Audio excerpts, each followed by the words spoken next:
How to fix OnePlus 6T. keeps disconnecting from Wi-Fi problem। नमस्कार दोस्तों, स्वागत है आप सभी का टिकराज यूट्यूब चैनल पर। तो दोस्तों, आज के इस वीडियो पर मैं आपको बताऊंगा कैसे आप जो है अपने वन प्लस के डिवाइस में wifi keeps disconnecting problem solve कैसे कर सकते हैं। तो दोस्तों, अगर आपके जो मोबाइल है वन प्लस के, तो उसमें दोस्तों अगर वाईफाई बार बार डिसकनेक्टिंग होते हैं तो आपको कैसे प्रॉब्लम सॉल्व करना है, मैं आपको यही बताने वाला हूँ। ठीक है, वीडियो को अंत तक देखेगा दोस्तों।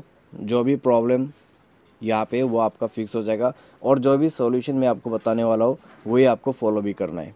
ठीक है, तो वीडियो के साथ साथ बने रहिए, साथ चैनल को सब्सक्राइब करके बेल आइकन को क्लिक कीजिए। अगर आप ऑनलाइन पैसा कमाना चाहते हैं तो वीडियो डिस्क्रिप्शन पर लिंक मिल जाएगा, और किसी भी प्रॉब्लम के रिगार्डिंग पर आप हमें ट्विटर पे फॉलो करके मैसेज कर सकते हैं। तो चलिए वीडियो शुरू करते हैं। तो दोस्तों, अगर आपके वाईफाई डिसकनेक्ट होते हैं बार बार रिपीटेडली, तो आपको सबसे पहले क्या करना है, आपको यहाँ पे जो मोबाइल है उसको रिस्टार्ट कर देना है। ठीक है, मोबाइल को रिस्टार्ट करना है और उसके बाद चेक करके देखना है। अगर प्रॉब्लम सॉल्व हो जाते हैं तो अच्छी बात है, अगर प्रॉब्लम सॉल्व नहीं होते तो दोस्तों आप जाइए अपने मोबाइल के सेटिंग पर, स्क्रॉल डाउन कीजिए, सिस्टम पर क्लिक कीजिए, और उसके बाद रीसेट ऑप्शन पे क्लिक करके reset wifi mobile and Bluetooth पर क्लिक कीजिए और रीसेट सेटिंग पर क्लिक कीजिए। जैसे ही दोस्तों आप रीसेट सेटिंग पर क्लिक करोगे, आपका सेटिंग रीसेट हो जाएगा, और उसके बाद दोस्तों आप चेक करके देखिए। तो जब दोस्तों आपका यहाँ पे रीसेट सेटिंग हो जाएगा नेटवर्क का, तो आपका प्रॉब्लम भी सॉल्व हो जाएगा। अगर प्रॉब्लम सॉल्व हो जाता है तो ठीक है, अगर प्रॉब्लम सॉल्व नहीं होते तो दोस्तों आपको क्या करना है, आपको सिंपली जाना है वाईफाई में, और वाईफाई में कुछ सेटिंग्स यहाँ पे चेक कर लेना है। जैसे कि आपका वाईफाई यहाँ पे ऑन है या नहीं है। ठीक है, उसके बाद आपका जो वाईफाई है यहाँ पे आप टर्न कर दीजिए। टर्न ऑन ऑटोमेटिकली का ऑप्शन जो है उसको बनी रखना।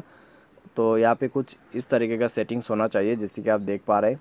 ठीक है, तो इनसे दोस्तों आपका प्रॉब्लम सॉल्व हो जाएगा। अगर प्रॉब्लम सॉल्व होता है तो ठीक है, अगर नहीं हो रहा है अभी भी, तो आप दोस्तों चेक करें मोबाइल पे अगर कोई भी बैड एप्लीकेशन आ गया है, जैसे कि कोई भी अननोन वेबसाइट से एप्लीकेशन आ गया है, तो उनको अनइंस्टॉल करें और मोबाइल को सेफ मोड पे रिबूट करके देखिए। उसके लिए पावर बटन को प्रेस एंड होल्ड करना है, पावर ऑफ के बटन को 2 सेकंड क्लिक करके रखना है और ओके कर देने, मोबाइल सेफ मोड पे रिबूट हो जाएगा। जैसे ही मोबाइल सेफ मोड पे रिबूट हो जाएगा, उसके बाद दोस्तों आपको करना क्या है, चेक करके देखना है। अगर आपका प्रॉब्लम सॉल्व हो जाता है तो ठीक है, अगर आपका प्रॉब्लम सॉल्व नहीं होते तो दोस्तों आप जाइए सेटिंग, उसके बाद सिस्टम पर क्लिक करें। ठीक है, एंड आपको यहाँ पे सॉफ्टवेयर अपडेट करना है। सॉफ्टवेयर अपडेट जैसे आप कर लोगे, आपका प्रॉब्लम सॉल्व हो जाएगा।